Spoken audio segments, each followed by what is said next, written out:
Bonjour mes amis, moi c'est Michel, je suis magnétiseur clairvoyant. J'ai la capacité de recevoir l'énergie et de vous la transmettre, hein, l'énergie de vos guides, ce dont vous avez besoin, entre guillemets. Et j'ai cette capacité aussi à voir sous forme de symboles, d'images. En tout cas, il faut décrypter des messages que l'on souhaite vous passer, que ce soit de vos défunts ou également de vos guides.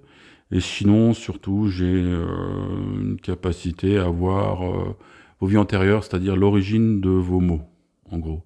Dans le but, bien entendu, que dans votre vie actuelle, on puisse débloquer une situation. Hein, d'accord. Voilà. Bref, aujourd'hui, l'histoire que je vais vous raconter, c'est une histoire de sortie astrale. Voilà.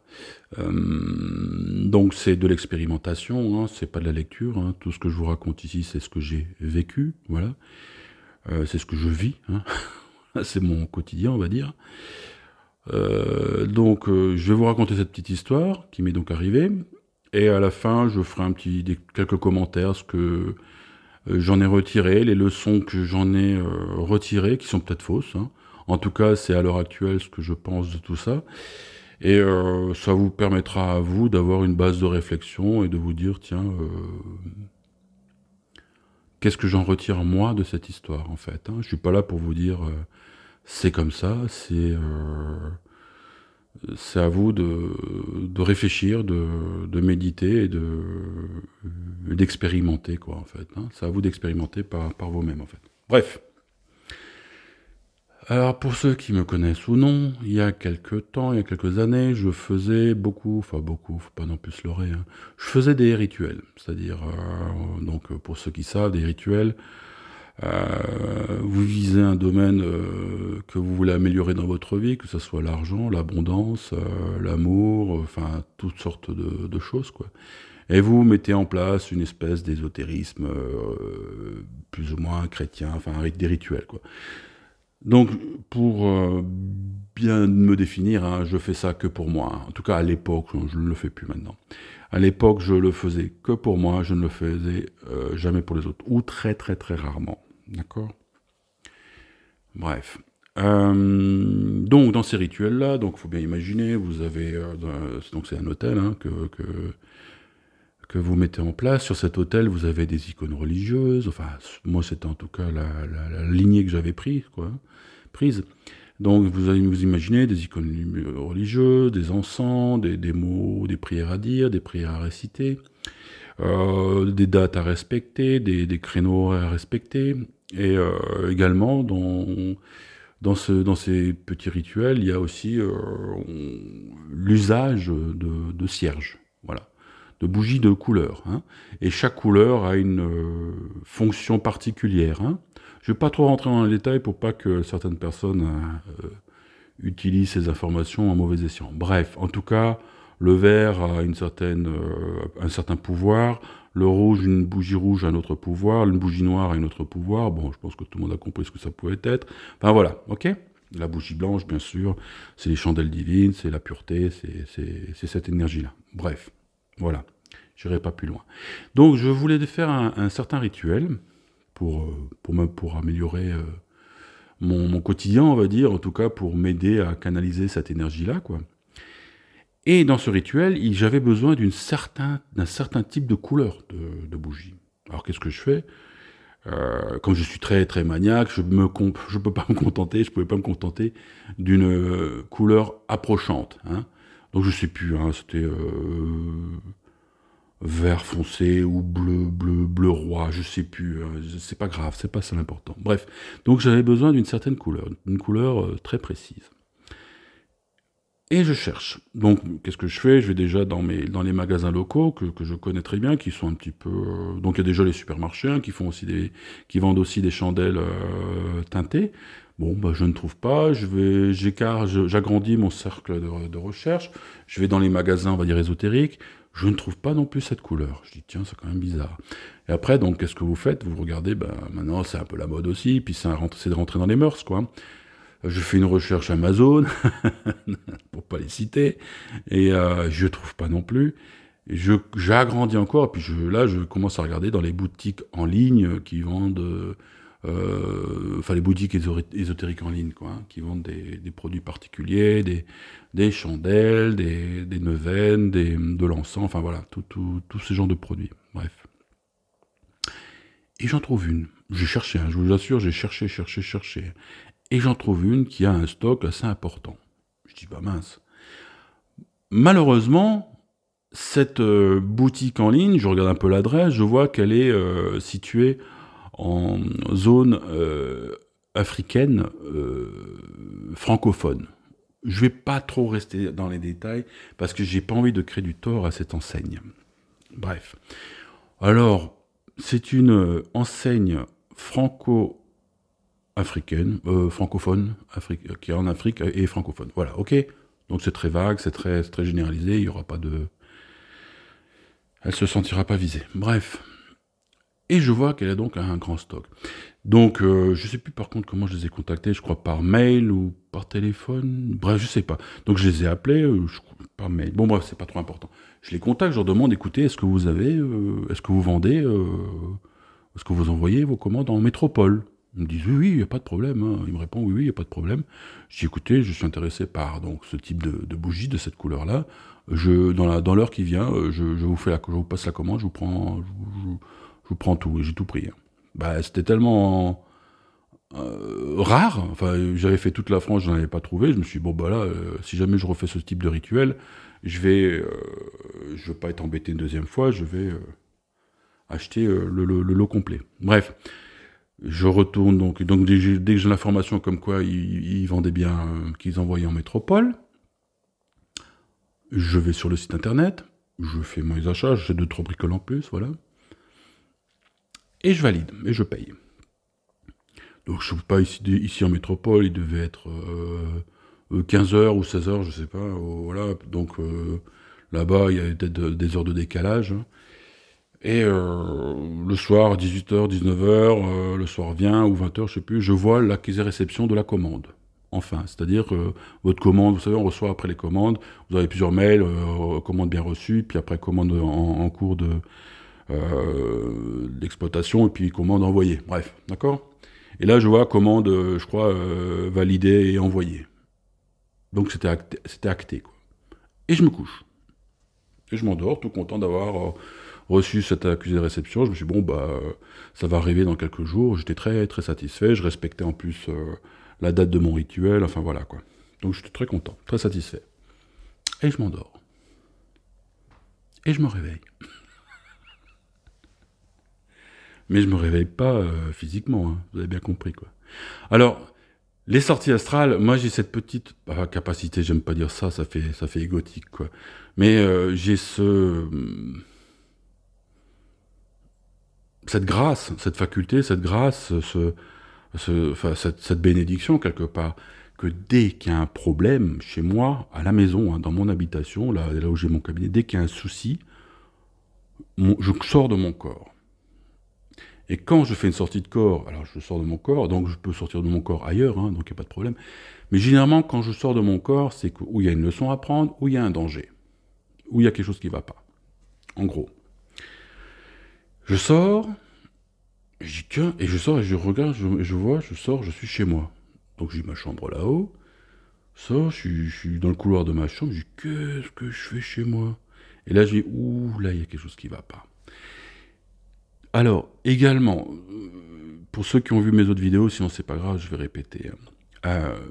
Quand je sors, quand je fais une sortie astrale, je suis où moi, c'est-à-dire le petit Michel, donc il faut que vous compreniez cette nuance, cette perception des choses, je ne sais pas comment vous dire, bref, où je sors moi en tant que petit Michel, donc moi ici, hein, petit Michel de plusieurs quintals, on va dire, où je sors et je suis dans le moi divin. Je suis dans la puissance, alors j'ai envie de dire la puissance de Dieu, quoi. C'est énorme. C'est-à-dire que c'est aussi le Michel, mais j'appelle ça le grand Michel. C'est-à-dire pour moi, c'est vraiment l'âme, le divin. C'est la somme de tous les petits Michel que vous avez été. C'est cette puissance-là qu'elle a. Et alors, celle-là, elle a une puissance extraordinaire, quoi. Et il y a une sorte de dualité qui se fait. C'est-à-dire que le petit Michel et le grand Michel sont pas les mêmes choses. Mais le petit et le grand Michel discutent l'un avec l'autre, mais le petit et le grand Michel sont la même chose. C'est très très perturbant, je le répète, je l'ai déjà dit dans une autre vidéo, il faut le vivre pour le comprendre. Et quand je suis dans l'âme, vraiment, enfin, quand je suis vraiment dans l'âme, quand je sors avec mon âme, ou que mon âme me rejoint, je ne sais pas trop comment ça se passe, j'ai accès à cette puissance, à ce divin, à cette force qui est en moi, quoi, cette énergie qui est d'une puissance extraordinaire, je ne peux pas vous l'expliquer, quoi, et qui est droite comme un i. Hein. Alors là, il y a plus de péché, il n'y a plus rien. Elle est la mienne. Alors je pense que chaque âme, chaque moi divin de chaque personne doit avoir une sensibilité différente. Il y en a qui vont être très dans l'amour, très dans la compassion, très dans, je sais pas. Pour ça, pour moi, il n'y a pas d'âme unie qui correspond à toutes les autres. C'est pas possible. Enfin, d'après ce que j'ai vu, non. C'est que on développe, on apprend, on apprend des choses et on se forge quelque chose d'assez exceptionnel, propre. Moi, la mienne, elle est comme ça. Elle est un i. Elle ne supporte pas euh, le mensonge. Elle est i. C'est un i. Voilà. Si je pouvais la caractériser, elle n'est pas vraiment dans l'amour, elle est vraiment dans la droiture, quoi. Elle est droite, elle tranche. Ok. Enfin, c'est le ressenti que j'ai hein, de mon âme. Et je suis là-dedans. Et je dis waouh, waouh, waouh. Alors, il y a toujours cette dualité, c'est-à-dire que le petit Michel est dans le grand Michel. Le grand Michel, c'est lui qui gère, qui se déplace, qui est moi. Faut comprendre tout ça. Mais il y a cette dualité, il y a le petit Michel qui dit waouh, je suis dans le grand Michel, et puis je profite, quoi. Je profite d'être dans le grand moi, quoi. Je dis waouh, et puis genre. Comme le grand frère qui est là, ça va cartonner les gars. Bref, allez, on va arrêter de rigoler. Donc je sors, je suis chez moi, dans le couloir. Et je descends. Et je vois l'âme qui descend l'escalier dans cette puissance-là. Je dis, qu'est-ce qui se passe? Pourquoi je sors? Pourquoi je suis chez moi? Il y a un problème chez moi, quoi. Et je descends. Donc ceux qui sont déjà venus faire une séance chez moi, ils savent que mon cabinet est au rez-de-chaussée, puis en haut il y a les chambres. Et je descends les chambres, je descends les marches, comme toc, toc, toc. Et il y a une porte, il y a la porte pour entrer en cueil. Et j'ouvre. Et je regarde avec la puissance du grand Michel. Hein. Et je regarde. Et je vois d'abord qu'il y a du bazar. Des choses déplacées. Des trucs qui n'ont rien à faire là. Il y a un ordre qui est en désordre. Il y a quelque chose qui ne va pas. Et je lève les yeux et devant la fenêtre, je vois un black. Ah, excusez-moi, un Africain, un black, qui me voit. Surpris de me voir, il ouvre la fenêtre, il taille. Je continue, enfin mon âme, avec cette force, cette puissance, elle devait à mon avis rayonner comme pas possible. Je la vois, elle se tourne, elle regarde à gauche comme ça, et là elle envoie un deuxième, qui était comme ça, le long du mur. Il était en train de s'allonger sur le dos, il était en train de prendre ses aises. Voilà, de s'installer. Pas méchant, hein, mais il était là, il avait changé un peu les affaires dans chez moi, il était en train de prendre ses aises, et il me regarde comme ça, surpris de me voir, mais vraiment surpris de me voir. Et là, je ne peux pas vous dire exactement les mots qui ont été dits par mon âme. Ça sortait de ma bouche, c'était moi qui le disais, mais comme c'est le moi divin qui parlait, et que c'était le petit Michel qui écoutait, qui était dans l'apprentissage de tout ça, qui voyait ça, quoi. Je vais juste vous dire. En gros, le résumé, ça a été ça, je vous assure. Il s'est abaissé comme ça. Il a pris, enfin, je sais plus, ouais, ici. Non, je crois qu'il lui a tenu le doigt. Oh, je ne sais plus. Bref, et il lui a dit ça, les yeux dans les yeux. Il dit, ici, de la plus petite poussière au plus petit rayon de soleil, tout est sainteté. Tu ranges ton bazar, tu prends tes affaires et tu pars. Mais alors, vous savez, dit ça d'une puissance retenue comme pas une colère, parce que je ne sens pas la colère, mais je sens une justice qui va éclater, quoi. Je vous jure, l'Africain, il était là, le Noir, il était là, le Black, il a fait OK. Il s'est levé, je voyais qu'il a rangé son bazar, il a pris la porte, et il est parti, par la porte d'entrée. Je vois encore, et j'ai eu une vision après, je vois une main qui saupoudre, comme ça, et j'ai un ressenti de l'utilisation chrétienne avec de la magie qui est intolérable. Je m'exprimerai après. Bon, bref. Donc, voilà ce que je vois. Et je reviens dans mon lit. Alors, je vais maintenant décrypter, vous expliquer l'histoire. Parce que là, pour l'instant, vous avez qu'est-ce qu'il raconte comme histoire. Et alors, il y avait chez chacun, c'était qui c'est africain, c'était qui c'est... Bref. Je m'explique. Pour moi, ce qui s'est passé. Donc, j'ai fait un achat en ligne dans un pays africain francophone, d'accord, sur une boutique qui est très bien, boutique en ligne qui est très bien, qui a une belle devanture, enfin, voilà, qui présente bien, qui a aucun problème. C'est pas une boutique de vente en ligne sataniste. En tout cas, ça n'en a pas l'air, quoi. Le fait d'avoir acheté en ligne a amené chez moi de Black. Je le prends comme ça. La main qui saupoudre, j'ai compris que c'était... Vous savez, j'ai vécu un petit peu... je suis allé un peu au Sénégal, je suis allé aussi un petit peu aussi dans les îles martiniquaises, guadeloupéennes aussi. Enfin, les Blacks, en tout cas, le peu que j'en ai vu, c'est une culture qui sont très, très croyants, très religieux. Mais je sais aussi, ce que j'ai vu, c'est qu'ils utilisent, on va dire, la Vierge Marie, le Christ, le machin, enfin bref, tout ce qui est croyance chrétienne, religion chrétienne, et ils rajoutent dedans, ce que j'ai vu, leur croyance, leur poudre, enfin moi j'appelle ça du vaudou, quoi. C'est-à-dire utiliser une base chrétienne, une base christique, une vierge ou n'importe quoi, et puis là-dessus prendre cette force et l'utiliser à mauvais escient, entre guillemets. Et donc pour moi le vaudou, c'est ce que j'en ai vu, c'est ce que j'en ai compris, c'est peut-être pas du vaudou, en tout cas c'est une forme de religion africaine, on va dire, c'est que dans ce que je voyais, quoi, j'ai vu la main d'une femme de 40 ans, donc ça devait être, je la connais pas, je l'ai jamais vue. Ça doit être la femme qui tient le magasin, qui a jeté de la poudre sur les produits qu'elle vendait. D'accord? Avec une intention. Et certainement derrière, avec un certain rituel pour fidéliser le client. Ce qui s'est passé, c'est que quand j'ai fait cet achat, je n'ai pas seulement acheté les bougies, j'ai aussi ramené avec moi, je pense, 2 personnes de sa famille, d'accord, qui s'étaient installées dans mon cabinet dans le but de me fidéliser. Ils n'étaient pas méchants, Ils étaient installés, mais ils étaient là, installés, ils avaient pris leurs aises. C'est-à-dire que la prochaine fois, imaginons que je n'ai plus de bougies ou que j'achète autre chose, ils auraient été là, autour de moi, à me susurrer « Achète chez eux, achète chez nous, achète chez nous, achète chez nous. Non, on n'achète pas l'encens là-bas, achète chez nous. » Pour me fidéliser. Enfin, vous voyez ce que je veux dire, vous comprenez ce que je veux dire. En fait, ils ont été ramenés avec ces marchandises-là, ils ont été ramenés dans mon cabinet. Et moi, j'ai cette capacité, dès que ça va pas, je le vois. Je suis désolé pour vous, pour ceux qui veulent me piéger, ça marche pas comme ça avec moi. Bref. Qu'est-ce qu'il faut retirer de cette leçon? Parce que moi, j'ai cette chance-là, mais d'autres qui font des achats en ligne...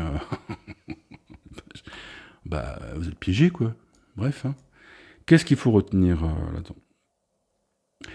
La boutique en ligne, ceux qui vendent sont pas méchants. Mais ils ont mis une intention sur les objets, mis une intention sur les affaires, et ils ont mis de la poudre de perlimpinpin dessus.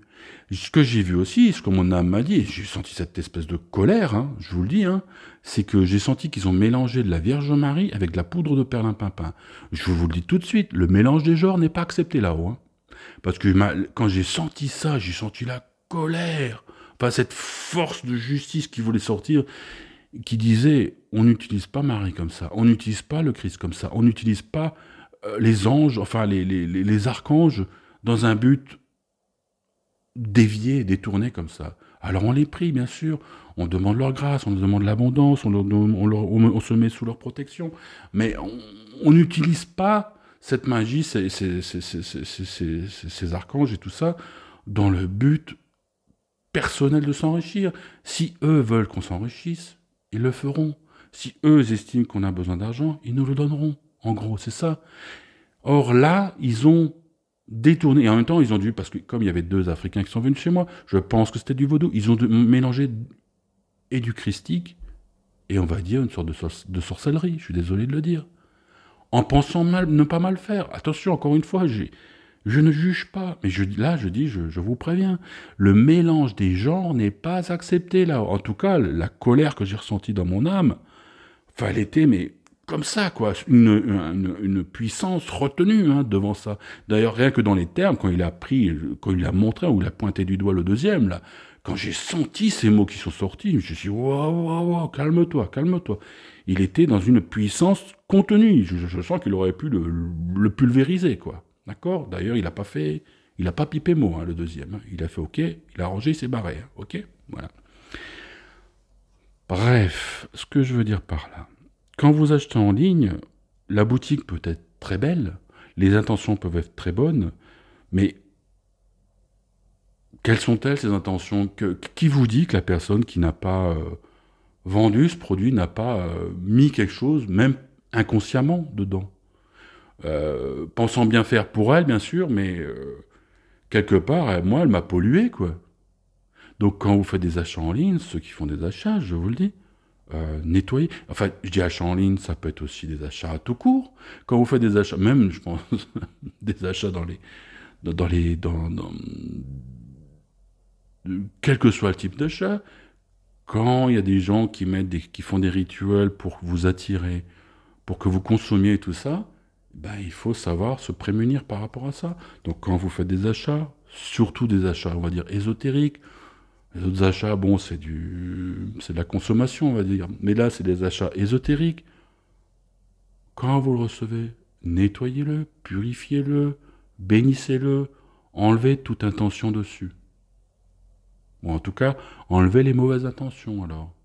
Moi, je ne vais pas me faire beaucoup d'amis là-dessus, parce que j'ai beaucoup de collègues qui vendent beaucoup de produits. Mais quelque part, cette expérience, moi, je ne l'ai pas inventée. Hein. Donc, je ne connais pas les pratiques de mes collègues, mais qu'ils fassent attention à ce qu'ils font. Parce que de l'autre côté, on ne peut plus mentir. Hein. Je suis désolé. Le jour de votre mort, de toute façon, vous ne pourrez plus mentir. Hein. Et vous verrez ce que vous avez chargé, vous verrez ce que vous avez envoyé aux autres personnes. Hein. D'accord? Voilà. Est-ce que je vous ai tout dit sur cette histoire? Je ne sais pas trop.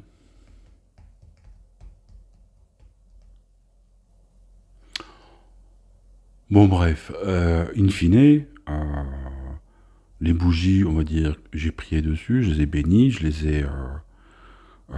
ai travaillées, on va dire, entre guillemets, quoi. Et elles ont perdu leur intention, quelque part. En tout cas, leur première intention. D'accord? Donc j'ai pu les utiliser, il ne faut pas non plus faire une fixation, voilà, plus j'achète, non, surtout pas. Sinon on ne vend plus, on n'achète plus, enfin voilà quoi. Mais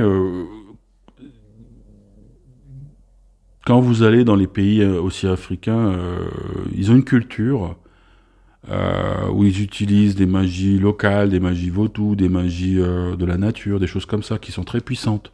Très très puissantes, d'accord? Bon, je pense que face au Christ, rien ne tient. C'est mon avis, hein, mais bon, bref. Alors, quand vous partez dans ces pays africains, enfin de Nord-Afrique et tout ça, quand vous faites même des achats, on va dire, de loisirs, entre guillemets, hein, un beau tapis, enfin, je sais pas, moi, il m'est arrivé d'avoir déjà acheté des tapis de décoration, des choses comme ça, parce ils les font super bien, quoi. Mais pensez à ce qui peut être mis dessus, vous savez, ils sont très superstitieux, très croyants, et puis bon, ils aiment bien utiliser pour certains, la magie des djinns, je connais pas hein, ça, hein, mais c'est très puissant, enfin, plein de choses là-dessus, hein. Je vais pas trop m'étaler là-dessus parce que je connais pas, là j'ai parlé des deux blacks, des deux africains, parce que j'ai vu et j'ai expérimenté. Je ne vais pas parler de quelque chose que je ne connais pas. D'accord? En tout cas, attention, quand vous êtes dans un pays étranger, ça peut être un pays africain, mais ça peut être, je pense, un pays asiatique, hein, aussi. Ils ont aussi leur culture, leurs croyances, hein, chaque région, je pense, a sa culture, quoi. Donc, quand on fait des achats un peu typiques, euh, ayez déjà votre ressenti quand vous achetez, est-ce que votre cœur se serre, est-ce que votre cœur s'ouvre, et quand vous rentrez à la maison, regardez s'il n'y a pas des choses qui ont changé ou pas, enfin voilà quoi. Et si vous le sentez pas, bah dans le but, si vous le sentez pas surtout, c'est-à-dire que votre intuition vous dit ça va pas, Michel, n'achète pas, il y a quelque chose qui va pas, qui est pas clair. Bah n'achetez pas, dites pas oh si je vais l'acheter ça va faire plaisir, c'est joli, non on s'en fout. Là c'est l'intuition qui est importante, c'est votre Ouais, c'est votre intuition qui vous dit, c'est votre cœur qui vous parle, qui vous dit attention, n'achète pas, il y a peut-être un loup sous le produit, quoi. Donc écoutez votre cœur et pas votre mental aussi. Ça, c'est aussi une sorte de réflexion à se porter sur les certaines choses qu'on achète, quoi. Voilà. Bon, je ne sais pas si je vous ai tout dit sur cette expérience. On a parlé donc du divin, du mélange christique et puis autre sorcellerie qui n'est pas du tout acceptée, je vous le dis, hein. Oh, là, par contre, ça m'a... Depuis, je me suis calmé aussi sur les rituels. Bref. Sur le fait que la devanture peut être magnifique, peut être bien, on peut vous vendre du rêve, mais derrière, il y a une personne qui a travaillé. Il y a quelqu'un qui met des intentions dans l'objet. L'objet peut être magnifique, ça peut être une superbe croix, mais si la personne n'est pas alignée, n'est pas droite, n'est pas... Une médium m'avait dit, une fois, le malin, le crochu, enfin le sur qui est en bas là, il utilisera vos moindres failles pour entrer en vous. Et c'est vrai, je l'ai vécu. C'est-à-dire, faut que vous vous imaginiez comme un caillou, comme un œuf, quoi. Très lisse, d'une pureté parfaite. Mais dans ce caillou, vous avez des failles. D'accord? Si ces failles-là, vous ne les travaillez pas, le malin va rentrer là-dedans. Elles peuvent être toutes petites, mais il rentrera. Il va s'insinuer là-dedans et il va vous défoncer. Excusez-moi, je l'ai vécu. Hein. Je n'ai pas envie de raconter cette histoire, je la raconterai peut-être un autre jour, mais voilà, pour l'instant, c'est pas le cas. Donc, la personne qui vous vend qui m'a vendu ces objets en ligne, entre guillemets, elle est peut-être très bien, mais c'est elle qui met l'intention. Comment elle est chargée, elle, cette personne? Est-ce qu'elle n'est pas faillible quelque part? Est-ce qu'elle n'est pas elle-même polluée? Donc, en voulant mettre de l'amour dans ces objets ou une conviction de pouvoir après acquérir l'abondance en fidélisant le client, quel type d'énergie qu'elle met là-dedans? Est-ce qu'elle sait elle-même ce qu'elle met? Bon, là, en l'occurrence, elle a mis ses ancêtres. Une autre personne, sans le savoir, peut-être mettrait des démons. Vous voyez ce que je veux dire? Donc, attention à ce que vous achetez quand vous achetez, et attention aux leurres des achats. Hein, aux leurres, LEU2RE, je crois. Ok. Un objet peut avoir une très bonne vibration, il faut se poser la question si ce n'est pas un leurre. Voilà. Bon, je vais arrêter ici. Bref, je vous remercie de m'avoir écouté. Je pense pas avoir détenir en tout cas la vérité. C'est aujourd'hui ma vérité. Je ne cherche pas à créer des tensions entre vendeurs ou quoi que ce soit. C'est pas du tout le but. C'est au contraire, je pense, une base de réflexion. Moi, c'est pas pour autant que je vais arrêter d'acheter des encens à des collègues ou des bougies ou des machins. Non, au contraire, quoi. Mais je vais avoir un regard personnel sur les choses. C'est-à-dire que dans le doute, et puis même pas dans le doute, je vais faire obligatoirement une espèce de nettoyage des choses. Voilà, hein, pour être sûr. Parce que peut-être que la personne qui a mis une intention dans un objet, qui était très bonne, cette intention, peut-être que ce jour-là, elle était peut-être fatiguée. Donc, elle va mettre dans son intention quelque chose de très bon, mais elle va aussi mettre quelque chose de fatigué. Voilà. Mais sans le savoir, inconsciemment. Donc, dans le doute, maintenant, quand j'achète quelque chose, en tout cas ésotérique, hein, je ne veux pas non plus traiter toutes les affaires que j'achète, quoique, quand on bénit la nourriture et tout ça, c'est pas mal non plus. Hein, bénissez, quand vous bénissez, moi quand je mange, je bénis la nourriture, je bénis mon eau, je bénis mon manger. Quelque part, bénir, c'est travailler sur les aliments aussi, hein, c'est les purifier quelque part. Voilà. Bref, on est parti dans tous les sens. Je pense que chacun y trouvera un petit peu de quoi mettre dans sa soupe, n'est-ce pas? Je vous remercie de tout mon cœur de suivre cette vidéo et puis j'espère vous dire à bientôt pour une nouvelle vidéo. Merci. Belle journée à vous.